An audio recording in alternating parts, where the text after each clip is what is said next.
Thank you very much, Kathy. Well, Telkom posted a revenue dip of 1% and a profit increase of 8%, with the group flagging that its fixed and IT businesses are still under significant pressure. The mobile operators' headline earnings per share were up over 10%, with the active mobile subscribers growing by 10.5% to 16.9 million. The group's overall performance was pressured due to a sluggish economy, global supply chain challenges, and a chip shortage. I caught up with the Telkom CEO Serame Taukobong and asked how the inflationary pressures and the high cost of living in general have had an impact on the group.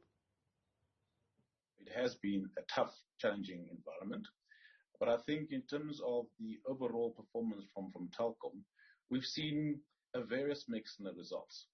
Quite pleased to see that our open serve business is now holding steady, having held revenue flat. I think for the first time we seem to have stemmed the decline. The mobile business continues to deliver positive growth, albeit of a slower level as the base starts to increase. Our BCX business is certainly feeling the full pressure of the market, and the market being slow to return. So it's a mixture. But I think the balance overall has resulted in us being relatively flat from a revenue perspective at group level. But more importantly, what's pleasing for me is that our cost containment and efficiencies program has resulted in our EBITDA growing despite the top line remaining relatively flat. Let's talk about the landline business. Where do you see this particular business, the landline business, going for the group in the next coming months? I think for us, it's a continued focus for us to say, the asset is actually the customer, not the technology. And how do we make sure that we move our customers to the right and most relevant technology? So it's a combination of using both LTE, which is your mobile type proposition, to get those customers across, and also where the footprints are available, moving those customers to fiber as well to give them better speeds and better quality. So it's a conscious program that we're doing to make sure that we retain our customers irrespective of the technology. And because of that slowdown in growth in the mobile business and a decline in the legacy unit, you have lowered your revenue and profit guidance for the medium term. What informs this particular guidance? I think for us, it's really a balance of being prudent. I mean, I am quite pleased to say that what we're seeing for the first time is that our next generation revenue, i.e. the fiber revenue, is now accounting more than the traditional revenue. So it's a steady growth that we're seeing positively in that market. I think we're also seeing the market realities. There is a significant cost to the customer, rising fuel, rising transportation cost, rising cost of food. So we have to be reflectant of what the market is experiencing. So I think it's a reset button for us, but where I'm positively encouraged is that the growth is coming from our next generation business. Prepaid business as well also slowed, and that talks to also those inflationary pressures, the rise of the cost of living in general being part of this.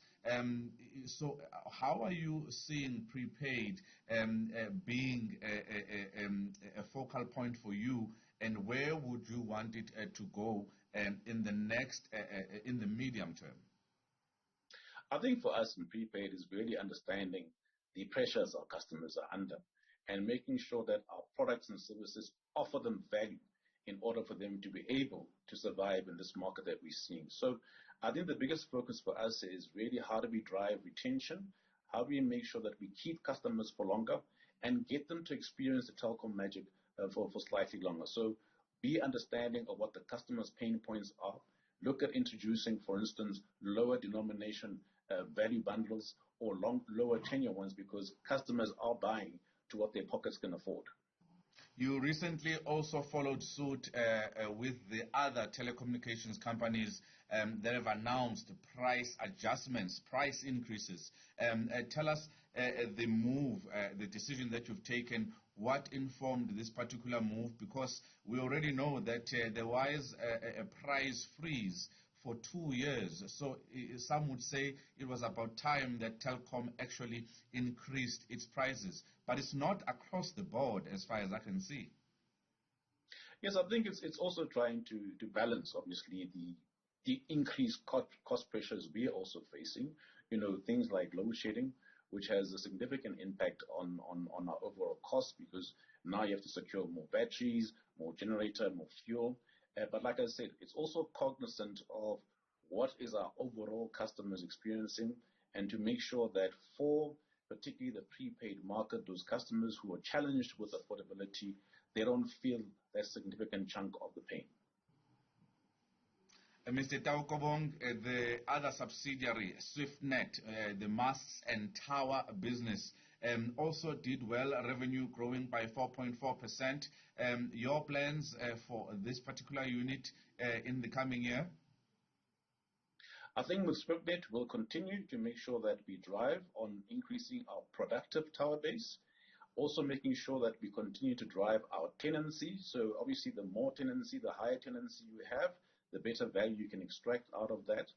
We'll also continue to doing a lot of development, especially in anticipation for 5G, where we are working on micro sites and especially sites for indoor coverage to make sure that from a technology perspective, we are 5G ready on the back of the spectrum being launched. There is a moratorium on the dividend payout until the financial year end of 2023. Is that a plan still within reach, or are you going to move the goalposts? I'm sure shareholders want to know. Well, we are in the second year of our third-year guidance of dividend suspension, and I think the conditions under which we suspended the dividends still exist. What we have indicated is that we will make an announcement of a dividend policy at the end of F23. Of course, Telkom's share price suffered a 9.5% decline following the release of those results today.